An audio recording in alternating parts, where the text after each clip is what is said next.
Why do we forget truths? வழியை ஏன் மறைக்கிறோம்? இடம் சார்ந்த நினைவாற்றல்.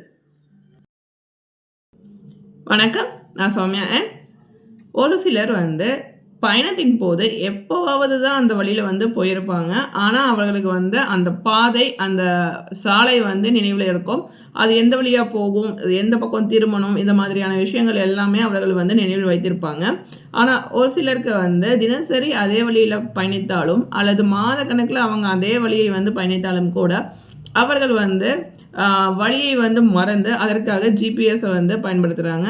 இதற்கு பின்னால் இருக்கக்கூடிய காரணங்கள் என்னென்ன என்பதை உளவியலாளர்கள் ஒரு 6 வகையாக வரிசைப்படுத்துகிறாங்க. அது என்னென்னு நம்ம பார்க்கலாம்.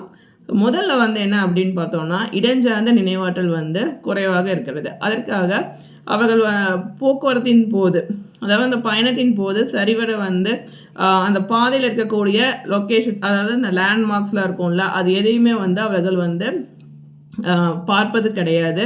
அந்த பாதையில் இருக்கக்கூடிய ஒரு பெயர் பலகை, இந்த மாதிரி பல விஷயங்கள், ஒரு முக்கியமான இடங்கள் பார்த்தா கூட அது நினைவில் இருக்கும். ஆனால் அவர்கள் பொதுவாக நவீன தொழில்நுட்பத்தை பயன்படுத்துவதன் விளைவாக சில கருவிகளை அவர்கள் பயன்படுத்துவதன் விளைவு தான். ஒரு ஜிபிஎஸ்ட்டை சொல்லியாச்சு அப்படின்னா, இப்போ மேப்பில் நம்ம போட்டோம் அப்படின்னா அந்த மேப் லொக்கேஷன் சொல்லும். அப்போது அதை கேட்டுக்கிட்டே நம்ம ட்ராவல் பண்ணுறது, டேக் டைவர்ஷன் அப்படிங்கிற அந்த டேக் லெஃப்ட், டேக் ரைட், இதை அதுவே சொல்லும். அப்போது அந்த மேப் கூட நம்ம பார்க்கணுங்கிற அவசியம் இல்லை. ஏன்னா அது சொல்லக்கூடிய விஷயத்தை நம்ம கேட்டுக்கிட்டே நம்ம டர்ன் பண்ணுறதா, இந்த மாதிரியான விஷயங்கள் இருக்கும். அதன் விளைவாக என்ன அப்படின்னா, நம்ம அந்த நம்ம போகக்கூடிய அந்த வழியில் இருக்கக்கூடிய ஒரு முக்கியமான விஷயங்கள் எதையுமே நம்ம பார்க்க தவறுவது, இந்த மாதிரியான பல்வேறு காரணிகள் இருக்குது. அதன் பொருட்டு நம்ம இடத்தை நினைவில் வைத்து கொள்ளாமல் நம்ம ஒரு ஜிபிஎஸை மட்டுமே நம்பி இருக்கக்கூடிய ஒரு சூழல். இது மட்டும் இல்லை, இத்துடன் நம்ம என்ன செய்கிறோம் அப்படின்னா, நம்ம பயணிக்கும் போது நம்ம ஒரு வாகனத்தில் பயணிக்கும் தருணத்தில் அங்கே பேசக்கூடிய ஒரு மியூசிக் கேட்குறதா இருக்கலாம், அல்லது உடன் இருக்கக்கூடிய நபர்களுடன் பேசுவது, இந்த மாதிரியான பல்வேறு சிந்தனைகள் இருக்கக்கூடியது. அப்புறம் அந்த டிராஃபிக் பற்றின ஒரு பயம். அப்போது ஒரு போக்குவரத்து நெரிசல் வந்துச்சு அப்படின்னா அந்த நேரத்தில் நம்ம தவறான வழியில் நம்ம சென்றால் அது திரும்ப நம்ம சரியான வழிக்கு நம்ம வர்றதுக்கு, அந்த பாதையில் பயணிப்பதற்கு இடையில் இருக்கக்கூடிய காலதாமதம், இந்த மாதிரியான பல்வேறு விஷயங்களை சிந்திப்பதும், அப்புறம் வேறு விதமான சிந்தனைகள் ஈடுபடுவது, தனிப்பட்ட சிந்தனைகள், இந்த மாதிரி பல்வேறு சிந்தனைகள் நம்மளுடைய அந்த பயணத்தில் அங்கே சுற்றி இருக்கக்கூடிய எந்த ஒரு விஷயத்தையும் உற்று நோக்காமல் இருக்கிறதுக்கான காரணங்கள் தான். இதை இடஞ்சார்ந்த நினைவாற்றல் குறைந்திருக்கக்கூடிய ஒரு சூழல். இரண்டாவது என்ன சொல்கிறாங்க அப்படின்னா, அதாவது மூளை அறிவாற்றல் மூளையின் அறிவாற்றல் எப்பொழுதும் வரைபடங்களை உருவாக்கும். அதாவது ஒரு காட்சி படமாக எடுத்து நினைவில் வைத்துக்கொள்ளும். அப்போ நம்ம அந்த மாதிரியான விஷயங்களை நம்ம பார்த்தா தானே அந்த காட்சியை நினைவில் வைத்துக்கொள்ளும். நம்ம எந்த ஒரு லேண்ட்மார்க்கையுமே நம்ம பார்க்குறது கிடையாது. அங்கே இருக்கக்கூடிய ஏதாவது கடை, அந்த கடையோட பெயர், அல்லது நம்ம செல்லக்கூடிய வழியில் இருக்கக்கூடிய ஒரு நேம் போர்டு, இந்த மாதிரி பல்வேறு விஷயங்கள் இருக்கும். ஒரு முக்கியமான பிளேசஸ் எல்லா இடத்துலையுமே இருக்கும். போகிற வழியில் பள்ளி இருக்கும், கல்லூரி இருக்கும், இந்த முக்கிய அரசு கட்டடங்கள், இந்த மாதிரியான விஷயங்கள் எவ்வளவோ இருக்கும். அப்போது ஒவ்வொரு விஷயத்தையும் நம்ம பார்க்கும்போது தான் இந்த மாதிரியான விஷயங்களை நம்ம கடந்து அந்த வழியில் பயணிக்கிறோம் அப்படிங்கிறதும் தெரிஞ்சிருக்கும். என்னென்ன இடங்கள் இருக்குங்கிறத நம்ம பார்த்தோன்னாலும் கூட நம்ம மூளை அதற்கான வரைபடத்தை நினைவில் வைத்துக்கொள்ளும். நம்ம ஒவ்வொரு முறையுமே அந்த மேப் நம்ம பார்க்கணுமா அப்படின்னா கிடையாது. நம்ம ஆட்டோமேட்டிக்காக இந்த டைரெக்ஷனில் தான் நம்ம போவோம் அப்படின்னு நமக்கு டெசிஷன் எடுத்துகிட்டு நம்ம ப்ராப்பராக அந்த வழியில் பயணிக்க முடியும். அதற்கேற்ற ஒரு விஷயத்தை ஏற்படுத்தி கொடுப்பது காக்னிட்டிவ் மேப். அந்த காக்னிட்டிவ் மேப்பை பிரெயின் க்ரியேட் பண்ணோம் அப்படின்னா நம்ம விசுவலைஸ் பண்ணணும். அப்போ நம்ம எத்தனையோ விஷயங்களை பார்க்கணும். அப்போ நம்ம பார்க்க தவறக்கூடிய விஷயங்கள் தான் நம்ம அந்த காக்னிட்டிவ் மேப்பை நம்ம டெவலப் பண்ணாமல் இருக்கிறதுக்கான காரணம். இதை சைக்காலஜிஸ்ட் எட்வர்டு டோல்மன் சொல்கிறாரு. ஸோ காக்னிட்டிவ் மேப் தியரி அப்படிங்கிறத அடிப்படையாக, அதாவது அறிவாற்றல் வரைபடம் கோட்பாடு தொடர்பாக ஒரு விஷயத்தை சொல்கிறாங்க. நம்ம கவனத்தின்பால் தான் ஒவ்வொரு விஷயத்தையும் நம்ம நினைவில் வைத்துக்கொள்வோம். அனைத்தையுமே காட்சியாக மூளை நினைவில் வைத்துக்கொள்ளும். இப்போது ஊருக்கு நம்ம போகிறோம் அப்படின்னா அந்த ஊரில் வந்து என்னென்னவெல்லாம் இருக்குமோ அந்த விஷயம் வந்து நம்ம போகிற வழியில் இருக்கக்கூடிய ஒரு முக்கிய சிறப்பான இடங்கள்லாம் இருக்கும். அதையெல்லாம் நம்ம கடந்து தான் அந்த இடத்துக்கு வந்து நம்ம போவோம். அப்போ அந்த மாதிரியான இடங்கள்லாம் இருக்குது அப்படிங்கிறத நம்ம நினைவலையில் ஒரு ரீகால் பண்ணி பார்த்தோம் அப்படின்னா நமக்கு என்ன இருக்குதுன்னு நமக்கு தெரியும் இல்லையா? ஆனால் நம்ம எதுவுமே செய்கிறது கிடையாது. அதற்கு பின்னால் இருக்கக்கூடிய பல்வேறு காரணிகளாக சொல்லக்கூடிய விஷயங்கள் தான் இதில் மிக முக்கியமான ஒரு விஷயம். நம்ம பல்வேறு விஷயத்தை வந்து நம்ம சிந்திக்கக்கூடிய காரணங்கள். அதனால் நம்ம அந்த பயணத்தையே வந்து ரசிக்காமல் அந்த பயணத்தில் என்ன இருக்குது அப்படிங்கிறத நம்ம சுற்றி இருக்கக்கூடிய அந்த இடங்களை பற்றி சரிவர உற்று நோக்காமல் இருக்கிறது. ஒரு இடத்துக்கு போனால் அந்த இடத்துல என்ன இருக்குது ஏது இருக்குங்கிறத நம்ம சுற்றி பார்த்தோம் அப்படின்னா அது வந்து கற்றல் நிலைப்பாட்டில் நமக்கு நினைவில் வைத்திருக்கும். நம்ம எதையுமே பார்க்காம நம்ம ஒரு மேப்பில் வந்து நம்ம ஒரு டைரெக்ஷன் சொல்லிட்டோம், ஒரு இடத்துக்கு போகணுங்கிற இன்ஃபார்ம் பண்ணிட்டோம், அது வந்து நமக்கு ரிப்போர்ட் கொடுக்க போகுது, நம்ம அதை வச்சுட்டு நம்ம ஈஸியாக வந்து போயிடலாம் அப்படிங்கிற ஒரு மைண்ட் செட்டில் இருக்கிறதுனால அது என்ன ஆயிடுச்சு அப்படின்னா முழுக்க வந்து அந்த காக்னிட்டிவ் வந்து ஆஃப்லோட் பண்ணிடுன்னு சொல்கிறாங்க. அது வந்து என்ன அப்படின்னா அறிவாற்றலை வந்து சுமையை வந்து குறைத்து விடும். அந்த அறிவாற்றலின் சுமையை வந்து குறைக்கின்ற காரணத்தினால நம்ம இதற்காக ஏன் வந்து நம்ம டயர்ட் ஆகணும் அப்படின்னு சொல்லிட்டு நம்ம ஏன் வந்து அந்த சுற்றி இருக்கக்கூடிய இடத்துலலாம் வந்து பார்க்கணும், நம்ம அப்படியே ரோடையே பார்த்துட்டு போகலாம் அப்படிங்கிற ஒரு விஷயம் வந்து வந்துடுது. அப்போ ஒரு பிளைண்டாக நம்ம ஒரு டிவைஸை வந்து நம்பக்கூடிய ஒரு சூழலுக்கு தள்ளப்படுகிறோம் அப்படிங்கிறதையும் இவங்க முன்னெடுத்து வைக்கிறாங்க. ஒரு மனிதனுக்கு முகங்கள், மொழிகள், கணிதம், அறிவியல் என்று பல்வேறு விஷயத்தில் இருக்கக்கூடிய ஒரு விஷயத்தை ஏதாவது சொன்னால் அவர்கள் அதில் புலமை பெற்ற நபராக இருக்கும் பட்சத்தில் அவர்களுக்கு அதை சட்டென்று சொல்ல முடியும். அவர்கள் எங்கே பயணம் செய்தாலும் கூட அவர்களால் சட்டென்று நினைவு கூற முடியும். ஏன் ஒரு இடத்த வந்து நினைவு கூற முடியல அப்படின்னா அதற்கு அவர்கள் பயிற்சி பெறவே இல்லை அப்படிங்கிறது தான் இதில் இருக்கக்கூடிய முக்கிய ஒரு விஷயம். அடுத்து வந்து மூன்றாவதாக என்ன சொல்கிறாங்க அப்படின்னா கவனமின்மை. நாம் எங்கே போகிறோமோ அந்த இடத்துல என்னென்ன இருக்குது அப்படிங்கிறத இயல்பாக வந்து உற்று நோக்கக்கூடிய தன்மை மிக முக்கியமான ஒரு விஷயம். அதாவது இதை செலக்டிவ் அட்டென்ஷன் அப்படின்னு சொல்கிறாங்க.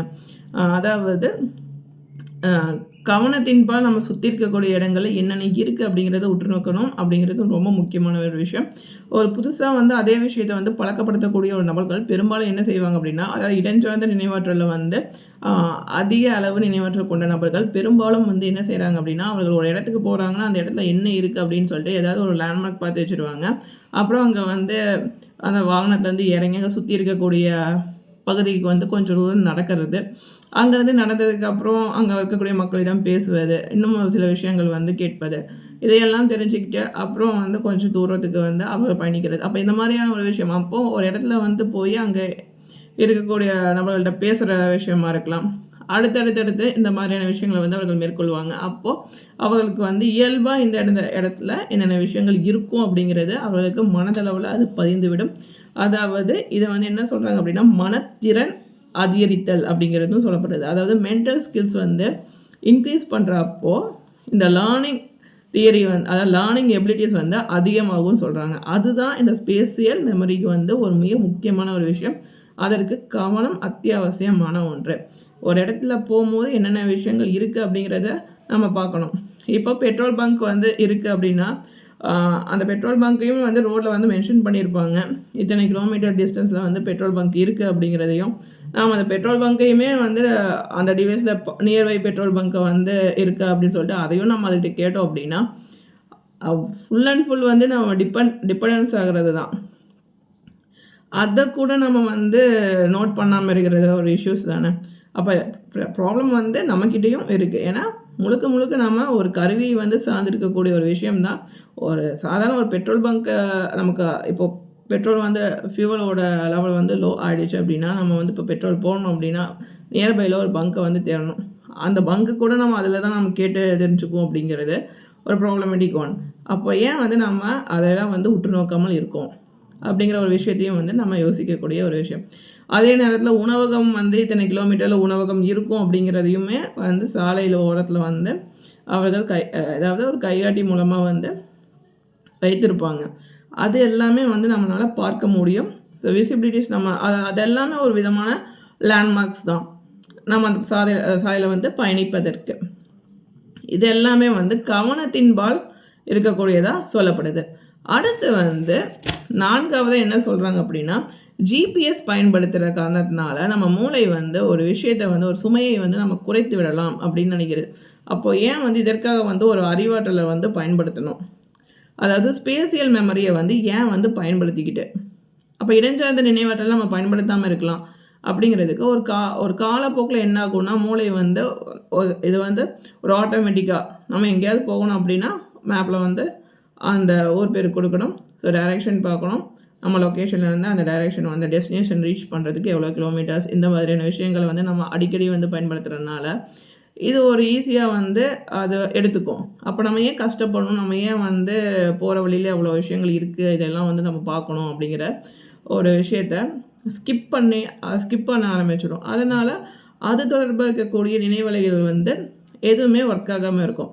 பெரும்பாலானோருக்கு வந்து என்ன அப்படின்னா, அவர்கள் ஒரு இடத்துக்கு போயிட்டு வந்தாங்கன்னா அந்த இடத்துல வந்து என்னென்ன பார்த்தாங்க அப்படிங்கிற ஒரு விஷயமே வந்து அவங்களோட மெமரியில் வந்து ஆழமாக பதிவாகாமல் இருக்குமா. ஏன் அப்படின்னா அவர்கள் வந்து அந்த பாதையில் பயணிக்கும் போது உள்ளே இருக்கக்கூடிய நபர்களுடன் வந்து பேசிக்கொண்டே இருக்கிறது, எதையாவது சிந்தித்து கொண்டே இருக்கிறது, அந்த வழியில் என்ன இருக்குது அப்படிங்கிறத கூட அவர்கள் உற்று நோக்காமல் வரக்கூடிய ஒரு சில விஷயங்கள் தான் இதற்கு காரணம் அப்படின்னு சொல்கிறாங்க. இதற்கு மிக முக்கியமான ஒரு விஷயம் நவீன காலகட்டத்தில் வளர்ந்துருக்கக்கூடிய ஒரு தொழில்நுட்பம், அதில் குறிப்பாக இருக்கக்கூடிய அந்த நேவிகேஷனுக்காக பயன்படுத்தக்கூடிய செயலிகள், இதுவும் ஒரு காரணமாக இருக்குது. ஆனால் இந்த செயலிகள் மட்டுமே ஒரு காரணம்னு சொல்ல முடியாது. ஒரு சிலருக்கு வந்து நடந்து போகும்போது கூட டைரெக்ஷன் வந்து மறந்துடுவாங்க.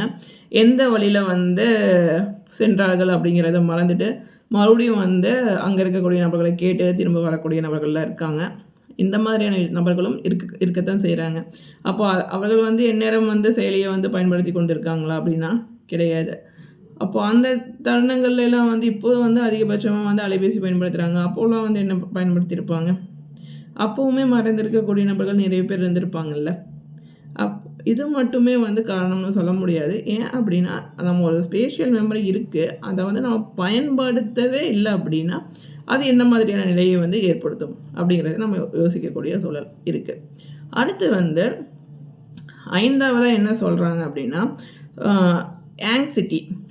நமக்கு இருக்கக்கூடிய அந்த பதற்றம், அந்த படபடப்பு வந்து என்ன செய்யும் அப்படின்னா நம்ம வந்து சரிவர வந்து வழி செலுத்துறதில்ல கவனம் செலுத்தாமல் கொண்டு போய் சேர்க்கறதுக்கான விஷயத்த இது வந்து மேற்கொள்ளும். அந்த படபடப்பு ஒரு மிகப்பெரும் ஒரு அழுத்தத்தை வந்து ஏற்படுத்தும். அந்த ஒரு காரணமாக நம்ம வந்து ஒரு சரிவர அந்த வந்து வழியை வந்து கண்காணிக்காமல் விடுவது, அந்த பாதையில் வந்து என்னென்ன இருக்குது அப்படிங்கிறத உற்று நோக்காமல் இருக்கிறதுக்கான காரணங்களும் இருக்குது. நம்ம ஒரு இடத்துக்கு முக்கியமாக போகிறோம் அப்படின்னா அந்த இடத்துக்கு போகிறதுக்கான ஒரு தாட் ப்ராசஸே வந்து நமக்கு இருந்துக்கிட்டே இருக்கும். அந்த இடத்துக்கு சரியான நேரத்துக்கு நம்மளால் போக முடியுமா, இத்தனை மணிக்கு கிளம்புனா சரி, நம்ம தாமதமாக கிளம்பியிருந்தால் அந்த இடத்துக்கு போகிறதுக்கு வந்து நிறைய பிரச்சனைகள் இருக்கும். அது வந்து ஒரு மிகப்பெரும் ஒரு போக்குவரத்து நெரிசல் இருக்கக்கூடிய பகுதியாக இருந்துச்சு அப்படின்னா அந்த இடத்துக்கு போகணும்னா என்ன செய்ய முடியும்?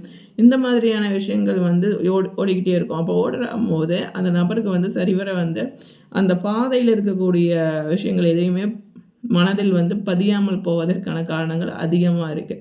அதற்கு முக்கிய காரணம் அவங்களுக்கு ஏற்படக்கூடிய அந்த பதற்றம். இந்த பதற்றம் வந்து நம்மளுக்கு வந்து காட்சி சார்ந்த விஷயங்களை வந்து எடுத்துக்கொள்ளாமல் விட்டுரும். அதாவது காக்னிட்டிவ் மேப் தியரி இருக்குது. அதாவது காக்னிட்டிவ் மேப் இதை வந்து க்ரியேட் பண்ணுறதுக்காக ஒரு விஷயத்தை வந்து எடுத்துக்கொள்ளாமே இருக்கும்.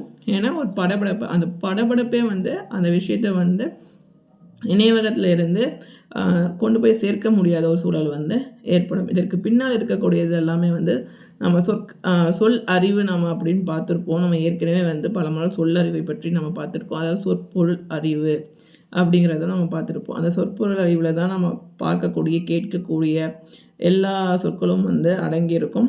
அது வேண்டிய சொற்களை வந்து நினைவகத்திலிருந்து பெற்று அதற்கேற்ற உரித்தான சொற்களை வந்து புகுத்துவதற்கும் சொற்களஞ்சியத்தில் ஏற்கனவே சேகரிக்கப்பட்ட சொல் அறிவு மிக முக்கியமான ஒன்றாக இருக்கும். அந்த சொல்லறிவு அதே நேரத்தில் இசைத்திறன் இந்த மாதிரி பல்வேறு விதமான ஒரு விஷயம் மூளையில் பல பகுதிகளில் வந்து இயங்கக்கூடியதாக இருக்கும். அப்படி இருக்கக்கூடிய ஒரு விஷயத்துலேயே நம்ம ஒரு நினைவாற்றலை வந்து நம்ம பயன்படுத்தாமல் இருப்பது தான்.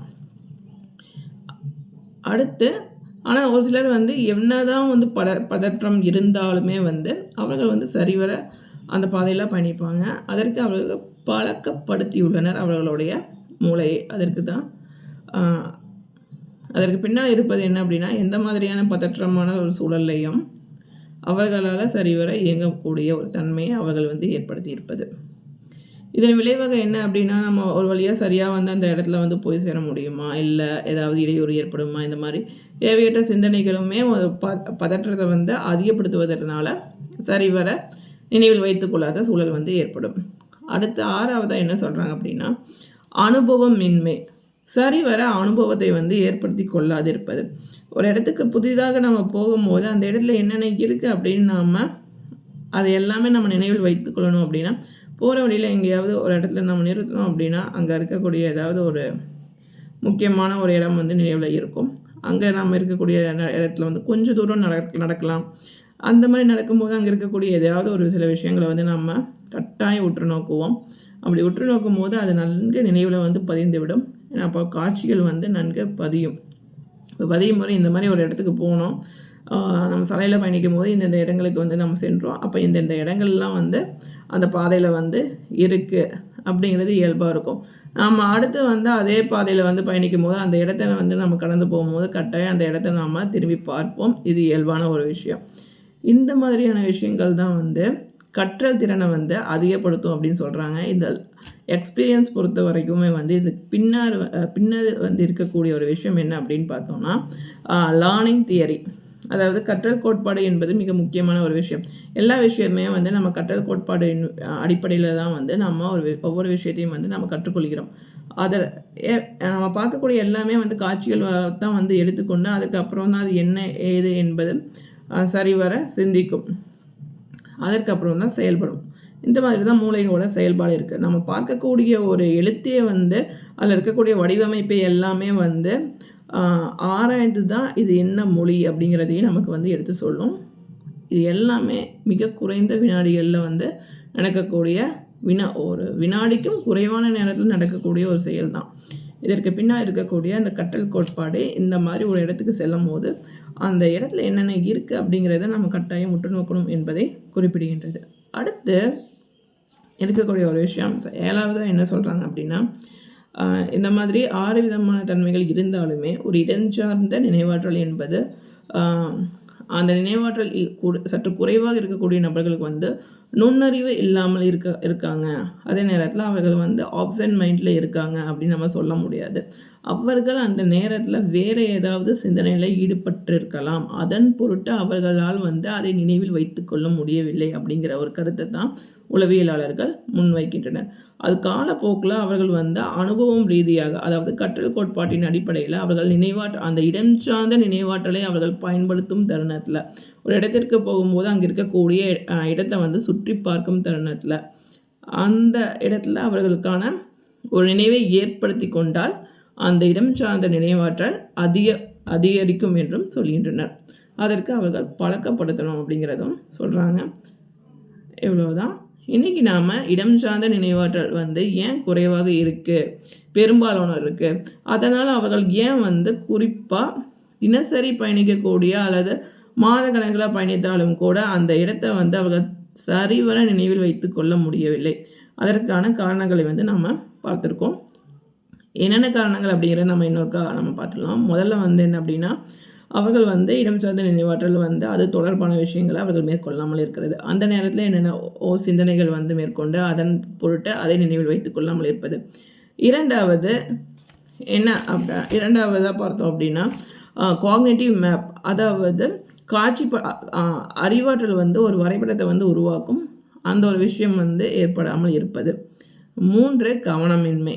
4 GPS உடைய பயன்பாட்டின் காரணமாக இடம் சார்ந்த அறிவாற்றல் வந்து குறைந்திருக்கக்கூடிய காரணம். அடுத்து 5வது பதற்றத்தினால அந்த இடம் சார்ந்த நினைவாற்றல் வந்து சற்று குறைவாக இருக்கக்கூடிய ஒரு சூழல். அனுபவமின்மை, இது வந்து கற்றல் கோட்பாடு ரீதியாக ஒரு இடத்திற்கு செல்லும் போது அங்கே இருக்கக்கூடிய அனுபவங்களை வந்து பெறாமல் இருப்பது. இந்த மாதிரி 6 விஷயங்களை வந்து வரிசைப்படுத்துகிறாங்க. அடுத்து நம்ம வேற ஒரு டாபிக் பற்றி நம்ம டிஸ்கஸ் பண்ணுவோம். நீங்கள் இது வரைக்கும் சேனலுக்கு சப்ஸ்கிரைப் பண்ணலாம், மறக்காமல் சேனலுக்கு சப்ஸ்கிரைப் பண்ணிட்டு நோட்டிஃபிகேஷன் பெல் ஐக்கானை கிளிக் பண்ண மறக்காதீங்க. அப்போ தான் நான் அடுத்து பதிவேற்றம் செய்யக்கூடிய காணொளி வந்து உங்களுக்கு நோட்டிஃபிகேஷன் கிடைக்கும். அடுத்த காணொலியில் சந்திக்கும் வரை உங்களிடமிருந்து விடைபெறுவது சௌமியா. இந்த வீடியோ பிடிச்சிருந்தால் லைக் பண்ணுங்கள். இது யாருக்கு யூஸ்ஃபுல்லாக இருக்குமோ அவங்களுக்கு ஷேர் பண்ணுங்கள். பாய். தேங்க்ஸ் ஃபார் வாட்சிங்.